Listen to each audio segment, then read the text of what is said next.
Hello friend, आज આપણે book રિવ્યુમાં યુવા ઉપનિષદ દ્વારા એક આ બુક બહાર પાડવામાં આવેલી હતી. તો કે આ બુકમાં જે છે એ 4 આધારભૂત સ્ત્રોતો આધારિત આ બુક બનાવવામાં આવેલી છે.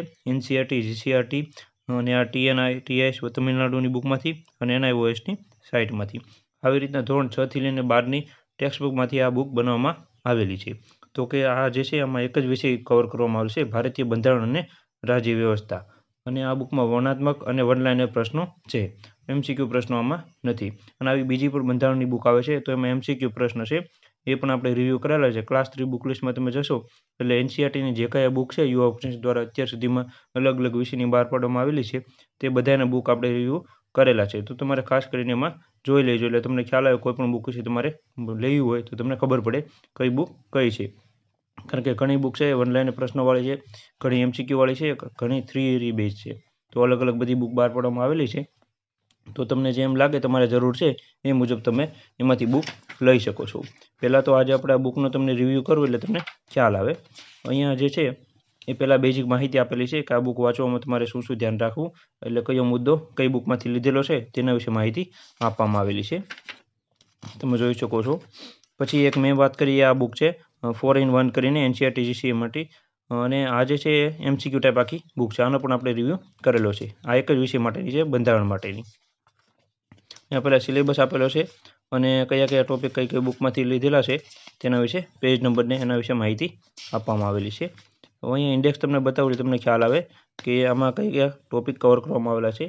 અહીંયા તો આ બુક કોને લેવી, તો કે જે વિદ્યાર્થી મિત્રો પાસે બંધારણની અત્યાર સુધીમાં કોઈ પણ બુક નથી અને જે વિદ્યાર્થી મિત્રો એનસીઈઆરટી જીસીઈઆરટી રીડ નથી કરેલી, બંધારણના જે ટોપિક આવેલા છે જેમ કે 8, 9, 10માં 11, 12 ધોરણની બંધારણની અલગથી બુક આવે છે, તો એ બધી બુક રીડ ન કરેલી હોય તો તે બધા વિદ્યાર્થી મિત્રો આ બુક લઈ શકે છે. અને બાકી જે વિદ્યાર્થી મિત્રો બંધારણ માટેની અલગથી કોઈ બુક લીધેલી હોય, જેમ કે યુવા ઉપનિષદ છે, વર્ડ બોક્સ છે, એની કોઈ પણ બુક લીધેલી હોય તો તે વિદ્યાર્થી મિત્રોને આ બુક લેવાની જરૂર નથી. કારણ કે આમાં બંધારણના જ બધા ટોપિક આપેલા છે. તો તમારી પાસે અલગથી એક બંધારણની સારી બુક હોય જેમાં બધા ટોપિક ડીપમાં આપેલા હોય તો તમારે આ બુક લેવાની જરૂર નથી. ભલે એનસીઈઆરટી જીસીઈઆરટીમાંથી લખેલું છે તો પણ તમારે કાંઈ લેવાની જરૂર નથી. કારણ કે બંધારણ જે છે એ સેમ જ છે, બધું અંદર કવર તમારું થઈ જશે કોઈ પણ બુકમાંથી.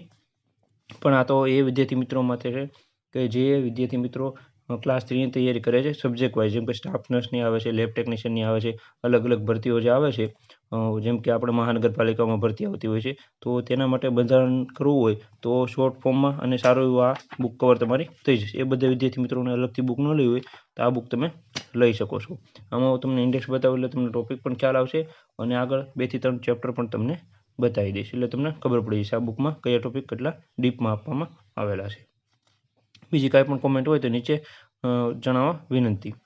અહીંયા તમે પેલું જે છે જોઈ શકો, પાર્ટ 1 આપેલું છે, રાજ્યશાસ્ત્ર અને રાજ્ય વ્યવસ્થા માટેના અલગ અલગ જે છે એ ચેપ્ટરો અહીંયા આપવામાં આવેલા છે. પહેલાં બેઝિક માહિતી આપવામાં આવેલી છે, બંધારણ, લોકશાહી એના વિશે માહિતી દર્શાવવામાં આવેલી છે.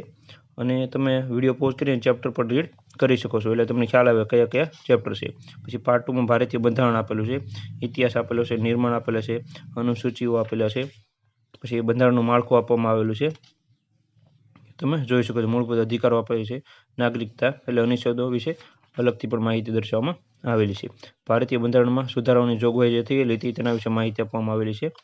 પછી વિધાનમંડળ આપેલું છે, પછી કાર્યપાલિકા આપેલી છે, તમે જોઈ શકો છો. રાષ્ટ્રપતિ, વડાપ્રધાનનું અલગ અલગથી દર્શાવવામાં આવેલા છે દરેક ટોપિક, એવું નથી મિક્સ છે પણ અલગ અલગ ટોપિક દર્શાવવામાં આવેલા છે. જે કંઈ બુક છે જેમ કે ધોરણ 9માં ધોરણ 10માં એનસીઈઆરટીમાં જે કંઈ અલગ એક ટોપિક હોય એ ટોપિકની બધી બુકમાંથી લઈને, જેમ કે પંચાયતી રાજ વિશે જે કંઈ માહિતી આપવામાં આવેલી હોય ધોરણ 9માં 10માં એ બધી ભેગી કરીને આ બુકમાં કવર કરવામાં આવેલી છે.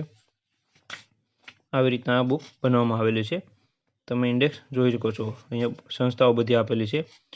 પાર્ટ 4માં અહીંયા વિવિધ આપેલું છે એટલે અલગ અલગ ટોપિક બધા આપેલા છે, એ પણ તમે જોઈ શકો છો.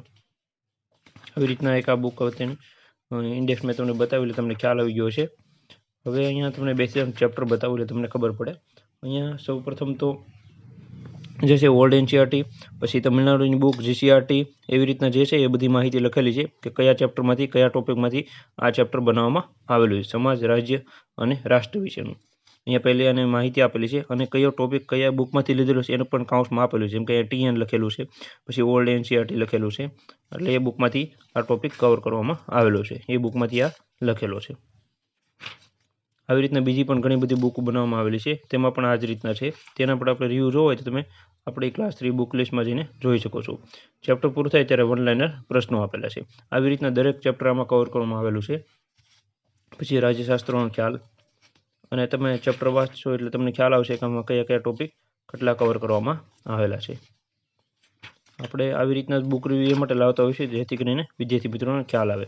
અહીંયા તમે જોઈ શકો છો રાજ્યનીતિના માર્ગદર્શક સિદ્ધાંતો, તો તેના વિશે તમને જણાવી દઉં. અહીંયા અલગ અલગ અમુક ચેપ્ટર બતાવું એટલે તમને ખ્યાલ આવે. અહીંયા અનુચ્છેદો જે આ ચેપ્ટરમાં લાગુ પડતી હોય, જે આ ટોપિકમાં, તે બધાય આપેલા છે. તફાવત પણ આપેલો છે. છેલ્લે વન લાઇનર પ્રશ્નો આપેલા છે. મૂળભૂત ફરજો તમે જોઈ શકો છો.